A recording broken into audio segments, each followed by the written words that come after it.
स्वागत है आप सबका एक बार फिर से आपके अपने YouTube चैनल पाई केमिस्ट्री में। जैसा कि हमने अपने सॉलिड स्टेट के पिछले लेक्चर में पैकिंग फ्रैक्शन डेंसिटी को कंप्लीट कर लिया था और उसके साथ साथ उनके कुछ एग्जाम्पल्स भी कर लिए थे और कुछ क्वेश्चंस मैंने आपको घर पे सॉल्व करने के लिए भी दिए थे। मैंने कहा था अगर आपको कोई प्रॉब्लम हो तो आप लोग कमेंट बॉक्स में अपना प्रॉब्लम डाल सकते हैं। अभी तक मुझे कमेंट बॉक्स में कोई प्रॉब्लम नहीं मिली है, तो मुझे लगता है आप लोग को पिछला लेक्चर क्लियर हो गया होगा। और अगर आपको अभी भी कहीं पे डाउट हो पिछले लेक्चर में, तो आप अभी भी कमेंट बॉक्स में अपना डाल सकते हैं, मैं आपका डाउट क्लियर कर दूंगा। तो मैंने जो आपको कुछ क्वेश्चंस दिए थे उनको अगर मैं थोड़ी हिंट कर देता हूँ इस लेक्चर में। वैसे तो मुझे लगता है सबको आ गए होंगे क्वेश्चंस, सिंपल से क्वेश्चंस थे क्योंकि उसमें केवल फार्मूला लगना था, पैकिंग फ्रैक्शन का लगेगा या डेंसिटी का लगेगा। तो आज का जो हम लेक्चर स्टार्ट करेंगे वो आपको हिंट दे देंगे पिछले क्वेश्चंस की, उसके बाद हम आगे बढ़ेंगे। क्लियर? तो आज हम लोग को जो पढ़ना है उसका हम पहले समरी लिख लेते हैं कि आज के लेक्चर में हम लोग क्या क्या पढ़ेंगे। तो आज के लेक्चर में जो हम पढ़ेंगे वो होगा सबसे पहले मिलर इंडिसेस। मिलर इंडिसेज आपका ग्रेजुएशन लेवल पे भी काफ़ी इंपॉर्टेंट टॉपिक है। चाहे कोई बड़े से बड़ा एग्जाम हो आपका केमिस्ट्री से रिलेटेड, मिलर इंडिसेज बहुत ही ज़्यादा इंपॉर्टेंस रखता है अपने आप में। इसके बाद अगला टॉपिक है इंटरप्लेनर डिस्टेंस। इंटरप्लेनर डिस्टेंस ये भी अपने आप में एक इम्पॉर्टेंट टॉपिक है। कोई भी एग्ज़ाम हो आपके केमिस्ट्री में, इससे एक क्वेश्चन आपको मिल ही जाता है। क्लियर? इसके बाद हम लोग पढ़ेंगे पैकिंग। क्रिस्टल सिस्टम में पैकिंग किस टाइप से होती है हम ये पढ़ेंगे। और पैकिंग क्रिस्टल सिस्टम में 3 टाइप की पढ़ेंगे हम लोग, एक 1D, 2D और 3D। ये 3 टाइप की हम लोग को पैकिंग पढ़नी है। तो आज का हम लोग का यही टॉपिक है, ये अपनी समरी है। और पहले हम लोग कुछ क्वेश्चन प्रैक्टिस करा देते हैं, फिर आज का टॉपिक स्टार्ट करेंगे। तो जो हमने क्वेश्चन दिए थे उनमें से एक क्वेश्चन था आपको KBr की डेंसिटी दी गई थी उस क्वेश्चन में, यूनिट सेल की एज दी गई थी और आपसे पूछा गया था कि आपको प्रूव करना था एक्चुअली में कि KBr एक फेस सेंटर्ड सेल है, FCC है। क्लियर? तो इसमें आपको क्या था, डेंसिटी दी गई थी, एज दी गई थी, तो सीधा आप लोग फॉर्मूला लगा देते ρ = ZmNA/AQ। आपका m दिया गया था, क्यों? KBr दिया गया था तो m आप उससे निकाल लेते मोलर मास। Na की वैल्यू आपको पता थी और यहाँ पे एज दी गई थी तो उससे आप लोग वॉल्यूम निकाल लेते इसका। क्लियर? और रो की वैल्यू दी गई थी, रो यानी डेंसिटी की वैल्यू दी गई थी और आपको केवल ये प्रूव करना था कि z की वैल्यू 4 आ जाए। अगर z की वैल्यू 4 आ जाएगी तो आपकी कोई भी यूनिट सेल कैसी हो जाएगी, FCC। क्लियर? ये एक छोटा सा क्वेश्चन था, आपको समझ में आ गया होगा। अब अगले क्वेश्चन पे देखते हैं हम, स्क्रीनशॉट ले लीजिए आप लोग। अगला क्वेश्चन है कि जीनॉन एक क्रिस्टल बनाता है, वो भी FCC क्रिस्टल बनाता है। क्लियर? और इसमें आपकी यूनिट सेल की एज दी गई थी 620 पिकोमीटर। आपको निकालना था रेडियस क्या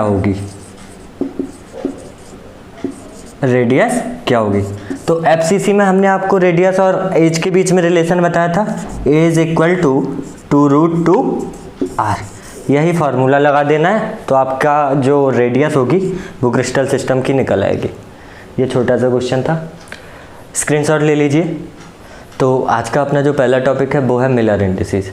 आपको पहले बता देते हैं कि मिलर इंडिसेस होता क्या है। मिलर इंडिसेस किसी भी इंटरसेप्ट का रेसिप्रोकल होता है। क्लियर? मिलर इंडिसेस कभी भी इनफाइनाइट नहीं होता है। मिलर इंडिसेस इनफाइनाइट नहीं होता है। क्लियर? अब मिलर इंडिसेस इनफाइनाइट नहीं होगा, इसका मतलब क्या, आपका जो रेसिप्रोकल होंगे, इंटरसेप्ट्स होंगे उनकी वैल्यू कभी भी 0 नहीं आएगी। क्लियर? ये 2 चीज़ें क्लियर हैं आपको। अब जो मिलर इंडिसेस को लिखने का तरीका है वो है HKL। इस टाइप से हम लोग मिलर इंडिसेस को डिनोट करते हैं।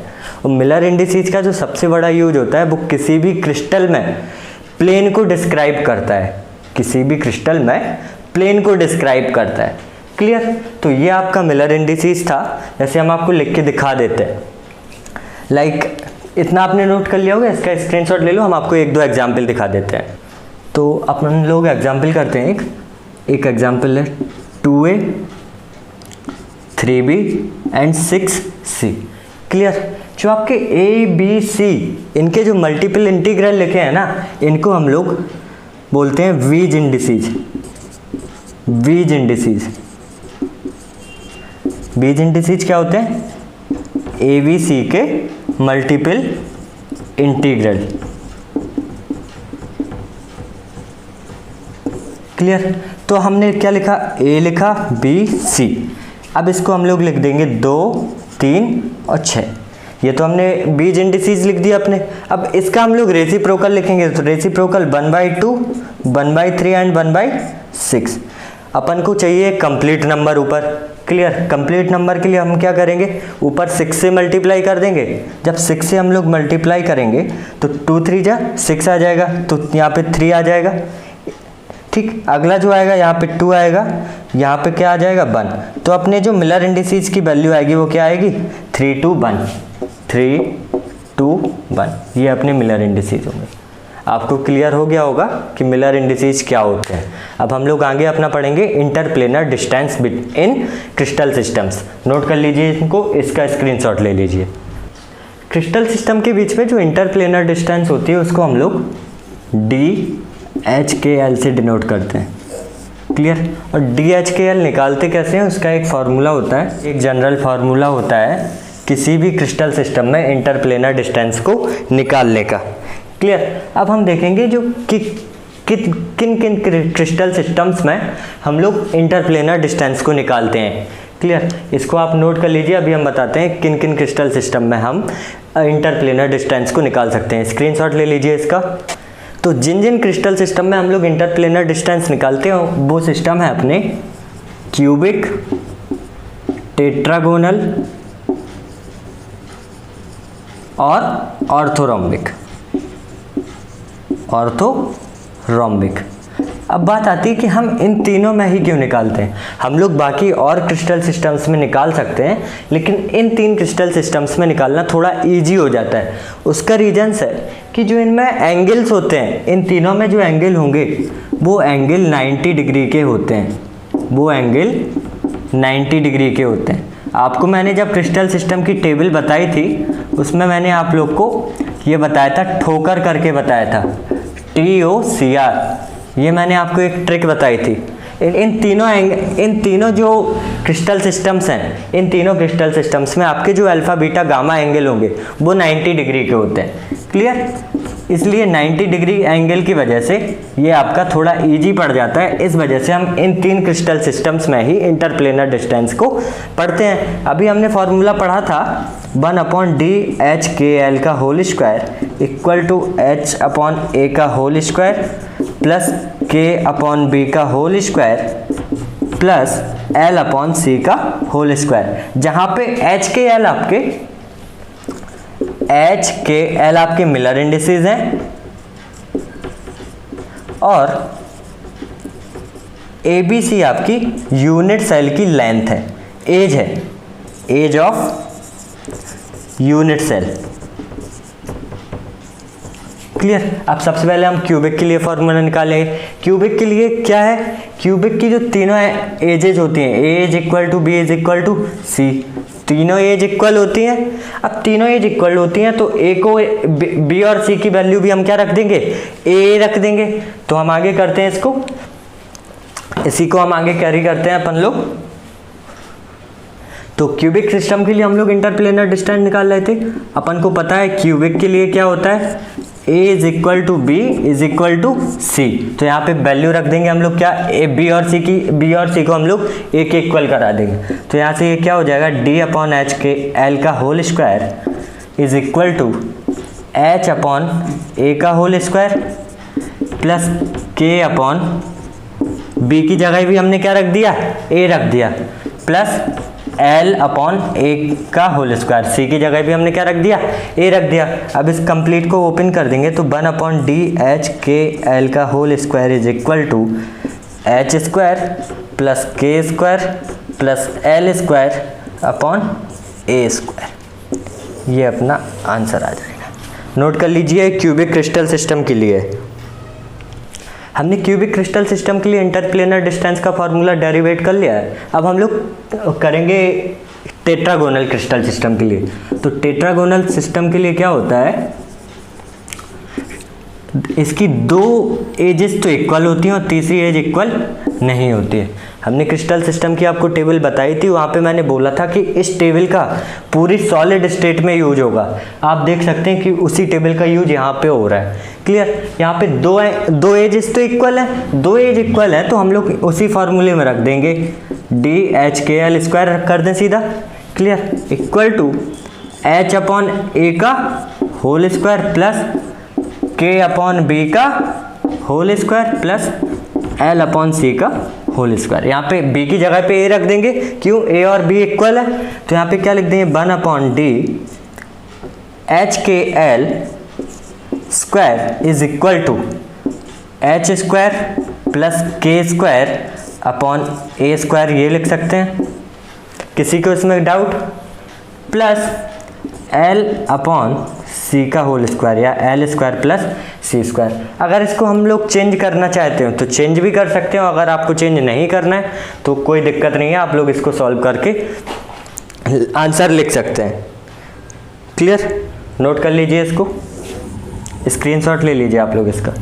हमने टेट्रागोनल और क्यूबिक सिस्टम के लिए इंटरप्लेनर डिस्टेंस देख ली है। अब हम लोग देखेंगे ऑर्थोरॉम्बिक के लिए। तो ऑर्थोरॉम्बिक में क्या होता है, ऑर्थोरॉम्बिक सिस्टम में जो एज होती हैं वो एक भी एज इक्वल नहीं होती हैं।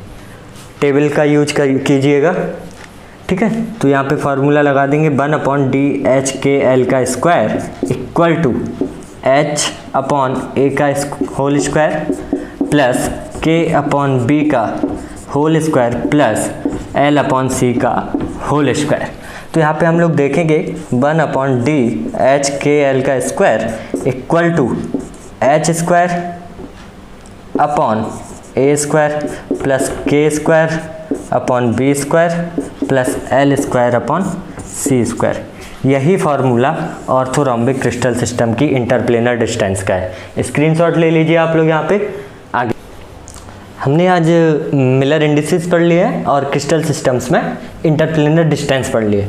अब जो हम टॉपिक पढ़ने जा रहे हैं वो सॉलिड स्टेट का सबसे इम्पॉर्टेंट टॉपिक है। अभी तक हमने जितने भी लेक्चर्स कंप्लीट किए हैं सॉलिड स्टेट में, उन सब का यूज आज इस टॉपिक में हो जाएगा।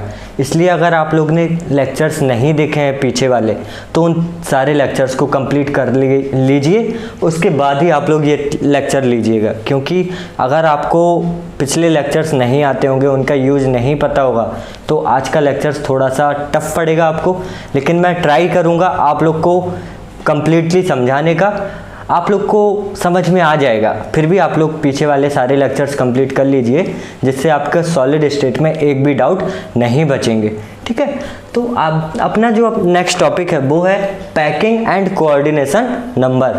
तो पैकिंग क्या होती है, किसी भी क्रिस्टल सिस्टम को, किसी भी सिस्टम को बांधना पैकिंग कहलाती है। और कोऑर्डिनेशन नंबर क्या होती है, किसी भी एटम से नियरेस्ट कितने एटम्स जुड़े हुए हैं वो उस एटम की कोऑर्डिनेशन नंबर होती है। क्लियर, तो पैकिंग अपनी क्रिस्टल सिस्टम में 3 टाइप की होती है। पैकिंग अपनी 3 टाइप की होती है, एक 1D, 2D and 3D packing. Clear, 1D packing जो होती है वो एक डायमेंशन में होती है, जस्ट इसका मतलब है 1 डायमेंशन। 2D का मतलब है 2 डायमेंशनल और 3D का मतलब है 3 डायमेंशनल। 1D पैकिंग होती है वो केवल एक ही टाइप की होती है। 2D पैकिंग अपनी 2 टाइप की हो जाती है। 2D पैकिंग 2 टाइप की हो जाती है और 3D पैकिंग अपनी 3 टाइप की हो जाती है। क्लियर, 2D पैकिंग 2 टाइप की कौन सी होती है, वो होती है एक ए टाइप पैकिंग। क्लियर, और 2D का जो दूसरा टाइप है वो है A B type packing.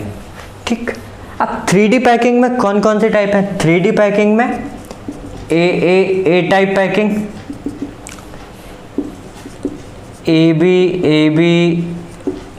B type packing, और लास्ट है A B C type packing. ये 3 टाइप की पैकिंग होती है अपनी 3D सिस्टम्स में। तो सबसे पहले हम 1D से स्टार्ट करेंगे और अपना 3D तक खत्म करेंगे। क्लियर? इसका स्क्रीनशॉट ले लीजिए। हम आपको 1D से स्टार्ट करते हैं। 1D पैकिंग जो होती है उसमें एटम्स अपने एक ही डायरेक्शन में होते हैं। ये सारे एटम्स एक ही डायरेक्शन में है, तो इस टाइप की जो भी पैकिंग होगी उनको हम लोग 1D पैकिंग बोलेंगे। और 1D पैकिंग में जो कोऑर्डिनेशन नंबर होता है किसी भी एटम का, वो मैक्सिमम 2 हो सकता है। क्यों? क्योंकि 1D पैकिंग में कोई भी एटम कितने एटम से जुड़ा होगा, कितने नियरेस्ट एटम से जुड़ा होगा? 2 से। एक ये जुड़ा हुआ है और दूसरा ये जुड़ा हुआ है। तो 1D पैकिंग में कोऑर्डिनेशन नंबर कितना हुआ? 2। अब पढ़ते हैं हम लोग अपनी 2D packing. Clear? 1D packing छोटी थी, अब हम 2D पैकिंग में आते हैं। नोट कर लीजिए आप लोग इसको। 2D पैकिंग, ठीक। 2D पैकिंग 2 टाइप की होती है, बताया था हमने जैसा अभी आपको। ए टाइप और ए बी टाइप। अब ए टाइप पैकिंग क्या होती है कि एटम्स सेम होते हैं दोनों डायरेक्शंस में। 2D यानी 2 direction, X and Y. Clear? 2 direction. अब ए लिखा हुआ है तो सारे एटम सेम है, इसलिए सारे सेम एटम्स लगा दिए। बहुत ध्यान से समझिएगा आप लोग, बहुत ध्यान से समझने वाली चीज है ये, ठीक है? बहुत ही ध्यान से समझिएगा। अब ए एटम्स लगे हुए हैं। अब इसमें जो पैकिंग हो रही है, पहले हम आपको ए बी का भी स्ट्रक्चर दिखा देंगे, फिर दोनों को एक साथ कंपेयर भी दिखाएंगे। ए बी का ये आपके ए एटम्स लगे हुए हैं। अब बी एटम्स आ गए हैं, तो बी एटम्स आपके ये लगे हुए हैं। मार्कर का कलर चेंज कर देता हूं मैं आपको, जिससे एकदम क्लियर हो जाएगा कि अलग एटम्स हैं, ठीक है?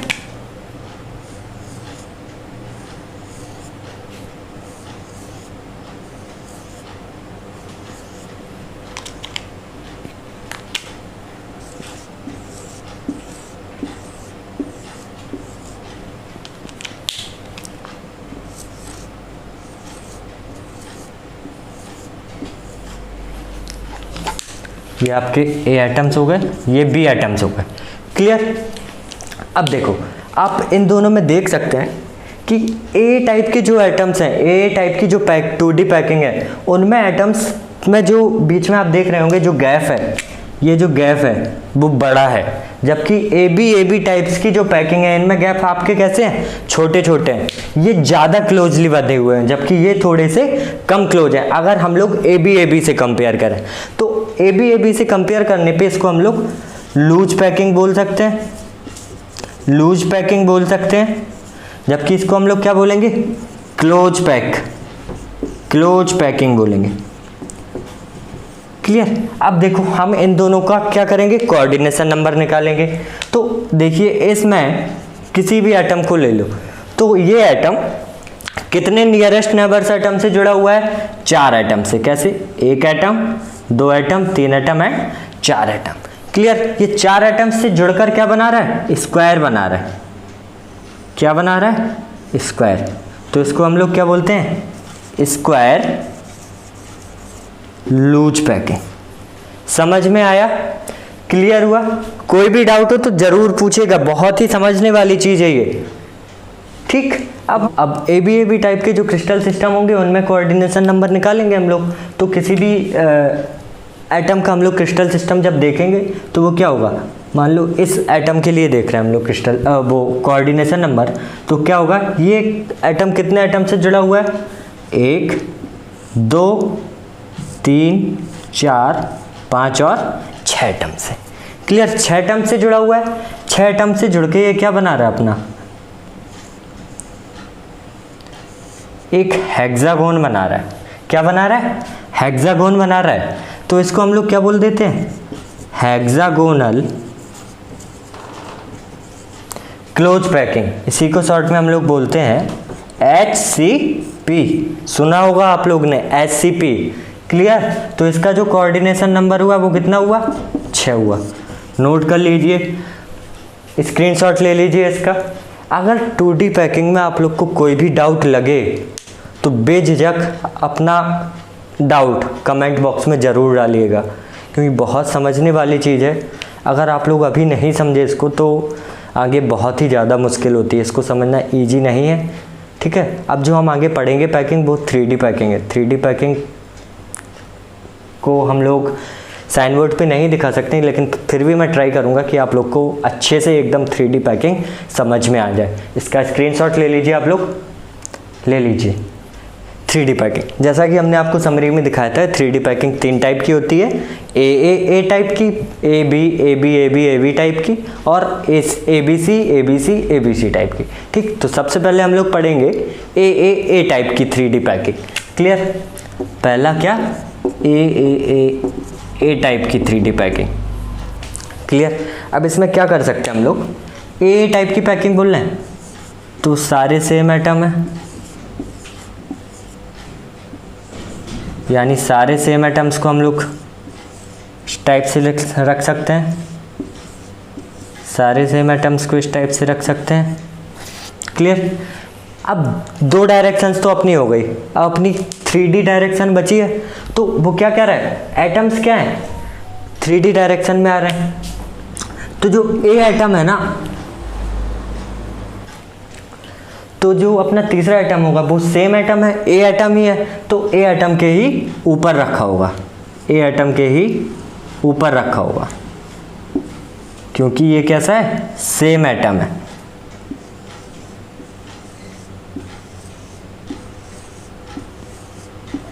तो इस टाइप की जो भी पैकिंग होगी इसको हम लोग ए पैकिंग बोलेंगे। तो जो हम इसको समझाएंगे वो हम आपको 3D में समझाएंगे। 3D के लिए हम लोग क्यूबिक का यूज करेंगे, ठीक है, क्योंकि क्यूबिक 3D होता है अपना, उससे आपको ईजिली समझ में आ जाएगा। ये हमने एक क्यूबिक बनाया, इसमें हम देख सकते हैं कि नीचे वाले फेस पे भी एटम्स हैं और ऊपर वाले फेस पे भी एटम्स हैं। नीचे वाले फेस के एटम्स हो गए ये, और ये एटम्स ऊपर वाले फेस पे हो गए। तो ये क्या बन रहा है? अपना एक क्यूबिक बन रहा है, सिंपल क्यूबिक, ठीक है। ये सिंपल क्यूबिक हुआ। अब सिंपल क्यूबिक का हम लोग को कोऑर्डिनेशन नंबर जानना है। कोऑर्डिनेशन नंबर क्या होगा? तो किसी एक कॉर्नर के एटम को उठा लेंगे, मान लो ये एटम हमने ले लिया। अब ये एटम कितने नियरेस्ट एटम से जुड़ रहा है? तो 1 एटम, 2 एटम और 3 एटम। 3 एटम तो ये अपनी यूनिट सेल में हो रहा है। अब क्योंकि अगर ये 3 एटम्स यहाँ से हो रहा है तो इस साइड भी जाएगा, 1 एटम यहाँ पे भी कहीं मिलेगा। क्लियर?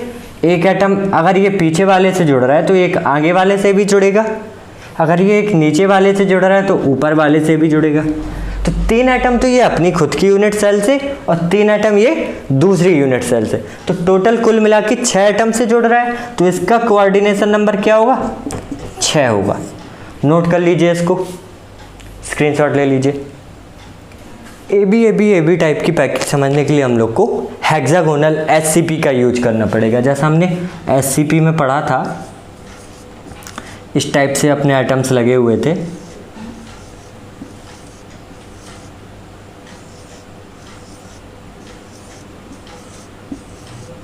क्लियर? ये अपने एटम्स SCP में लगे हुए थे। अब ये क्या कह रहा है? ए बी तो होगा अपनी A एंड B। अब जो एटम बोल रहा है, जो एटम्स बोल रहे हैं, अगला क्या है? A है, यानी 3D में एक जो Z डायरेक्शन है उसमें भी अपना कैसा एटम लगा हुआ है? A एटम लगा हुआ है। A एटम लगा हुआ है तो A के ऊपर ही आ जाएगा। ये जो भी एटम होगा वो कैसा आ जाएगा? A के ऊपर ही आ जाएगा।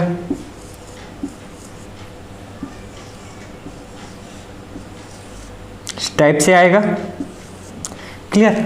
अब जितना पार्ट हम बोल रहे हैं उतना ही समझिएगा आप लोग, केवल इतने पार्ट को आप समझिएगा, केवल इतने पार्ट को। इतने पार्ट से आपको क्या याद आ रहा है? ये 4 एटम्स हैं। क्लियर? इन 4 एटम्स के बीच में किसी एक एटम को फंसाएंगे, अगर किसी एक एटम को डालेंगे तो वो क्या होगा? दूर दूर होगा। आप लोग ने बचपन में सिक्कों का खेल खेला होगा, जिसमें आप लोग सिक्के रखते होंगे, तो इस टाइप से ये आपकी एक बीच में वॉइड आ जाती होगी, खाली स्पेस आ जाता होगा, इसको हम लोग वॉइड भी बोलते हैं। जब हम लोग इस खाली स्पेस में किसी दूसरे सिक्के को रखते हैं तो क्या होते हैं? ये चारों सिक्के आपस से क्या हो जाए? दूर दूर हो जाते हैं। इस टाइप से हो जाते हैं। इस टाइप से हो जाते हैं, बीच में ये सिक्का हम लोग रख देते हैं। तो यही कंडीशन यहाँ पे बन रही है, अच्छे से समझिएगा, यही कंडीशन यहाँ पे बन रही है। क्लियर?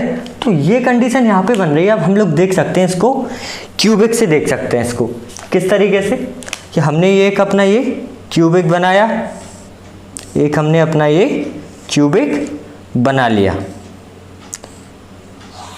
क्लियर? अब जो एटम्स रखे हुए हैं आप देख सकते हैं, ऊपर वाले फेस पे भी हैं और नीचे वाले फेस पे भी हैं, ऊपर वाले फेस पे भी है और नीचे वाले फेस पे भी। इसके साथ साथ ये सेंटर में एटम है, सेंटर में एटम दिख रहा है आपको, ये वाला एटम आपको सेंटर में दिख रहा होगा। क्लियर? तो एक सेंटर में भी एटम कर दिया, तो ये क्या बन गया, कौन सी यूनिट सेल बनी, ये बॉडी सेंटर्ड यूनिट सेल बनी। कौन सी यूनिट सेल बनी, बॉडी सेंटर्ड सेल बन गई। क्लियर हुआ आप लोग को? अब देखो इसका हम लोग निकालेंगे कोऑर्डिनेशन नंबर। तो कोऑर्डिनेशन नंबर के लिए इसमें हम लोग कॉर्नर का भी निकालेंगे, कॉर्नर का भी निकालेंगे और सेंटर का भी निकालेंगे। तो सेंटर के लिए क्या है, सेंटर के लिए क्या है, जो इसका कोऑर्डिनेशन नंबर है, सेंटर वाला एटम आप अपने कमरे को लीजिए, कमरे के सेंटर में एक एटम रख लीजिए। क्लियर? अब इसके जो नियरेस्ट जो भी एटम होंगे वो कहाँ होंगे, इस कमरे के कॉर्नर्स वाले होंगे। तो कमरे में कितने कॉर्नर्स होते हैं, 8 कॉर्नर्स होते हैं। क्लियर? तो इस जो बॉडी सेंटर होगा यानी कमरे के सेंटर वाले एटम का जो कोऑर्डिनेशन नंबर होगा वो कितना हो जाएगा, 8 हो जाएगा। क्लियर? 8 हो जाएगा। अब बात आती है कॉर्नर की, तो कॉर्नर पे क्या होगा, कोऑर्डिनेशन नंबर होगा वो कितना हो जाएगा, 8 हो जाएगा। नोट कर लीजिए इसको, स्क्रीनशॉट ले लीजिए, जहां पे भी समझ में ना आए तुरंत पूछिएगा, तुरंत कमेंट बॉक्स में अपना कमेंट डालिएगा। तो एबीसी टाइप की अपनी जो भी पैकिंग होगी उसमें एटम्स कुछ इस तरीके से रखे होंगे, ध्यान दीजिएगा, बहुत ही समझने वाली बात है यहाँ पे।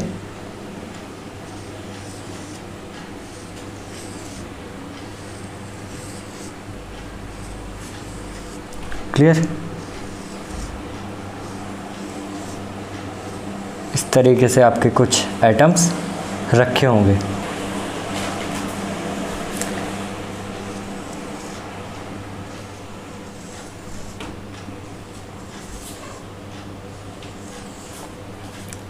क्लियर? यहाँ पे बीच बीच में आपको स्पेस दिख रहा होगा, ये आपको स्पेस दिख रहा होगा। क्लियर? तो ये दो टाइप का, एक तो ट्रायंगल दिख रहा होगा आपको, ये भी ट्रायंगल है, ये भी ट्रायंगल है। तो दो टाइप के ट्रायंगल, एक ऊपर टाइप की, एक ऊपर साइड की ओर और एक नीचे साइड की ओर। तो दो टाइप के ट्रायंगल हैं। तो हम इनको, इन ट्रायंगल्स को, इन स्पेस को दो टाइप्स के एटम से भर सकते हैं। कैसे? दो टाइप्स के हम एटम से भरेंगे। तो एक तो ये हुआ, ध्यान से समझना, ये हुआ, ये हुआ और ये हुआ।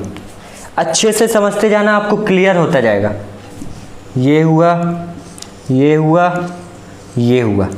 इसी को अगर हम और इजीली आपको समझाएं तो यहाँ पे दिखा सकते हैं, ये एटम्स रखे हुए हैं। क्लियर? ये आपका स्पेस बीच में छूट रहा है ना, तो इसको हमने कैसे भर दिया, इस टाइप के एटम से भर दिया। क्लियर? ये जो चीज़ लिखी है ना, इतनी चीज़, इतनी चीज़, इतना पार्टिकल हम बता देंगे आपको, इतना पार्ट हमने आपको ये दिखा दिया। क्लियर? ठीक? इस टाइप से हम इसको हम इस टाइप से लिख सकते हैं। ठीक इसी टाइप से अब जो अपना रेड मार्कर का दूसरा टाइप का ट्रायंगल बच रहा था, उसको हम अलग टाइप के एटम से भरेंगे। देखिए, अलग टाइप के एटम से भर रहे हैं, अलग टाइप के एटम से भरा है। क्लियर? तो इसको भी हम और इजी इससे समझा सकते हैं, इसी से हम समझा सकते हैं। कैसे? अगर यहाँ पे हम और एटम आगे ले लें, ये हम अपने एटम आगे लेके चलते हैं। देखो,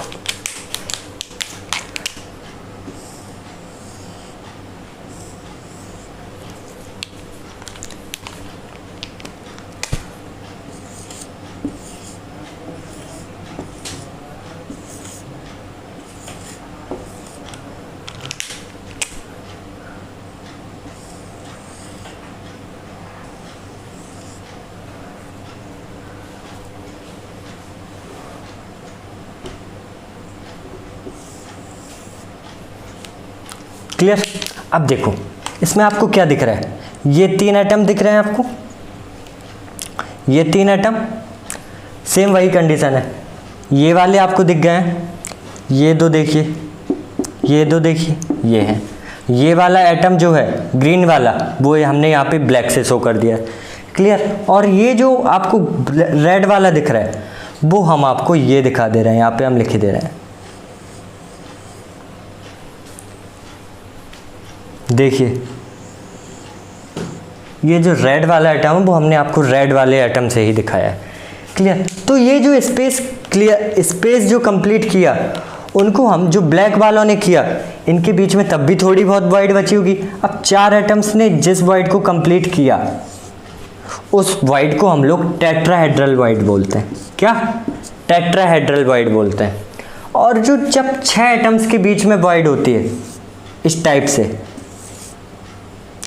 से वॉइड होती है, जब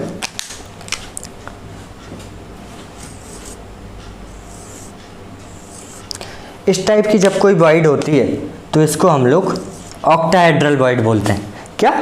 ऑक्टाहेड्रल वॉइड बोलते हैं, इसको हम OS से डिनोट करते हैं, क्लियर। तो जो भी 3D की ABC पैकिंग होगी, उसमें 2 टाइप्स की वॉइड होती है, एक तो आपकी टेट्राहेड्रल वॉइड और दूसरा आपकी ऑक्टाहेड्रल वॉइड्स, क्लियर। और इस टाइप की पैकिंग से जो आपका क्रिस्टल बनता है, उसको हम लोग FCC बोलते हैं, फेस सेंटर्ड, क्लियर। या इसी को हम लोग क्यूबिक क्लोज्ड पैकिंग भी बोलते हैं, cubic closed packing, in short CCP बोलते हैं, क्लियर। और FCC का जो आपका कोऑर्डिनेशन नंबर होता है, वो 12 होता है। तो आज का अपना यही लेक्चर था। अगर आपको इस लेक्चर में कहीं भी थोड़ा सा भी डाउट हो तो पूछिएगा ज़रूर, क्योंकि बहुत इंपॉर्टेंट टॉपिक है ये, ठीक है।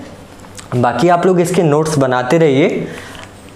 और आज जो हमने वॉइड्स आपको बताया है, वॉइड्स के बारे में हम लोग आपको और अच्छे से डिस्कस नेक्स्ट लेक्चर में करेंगे।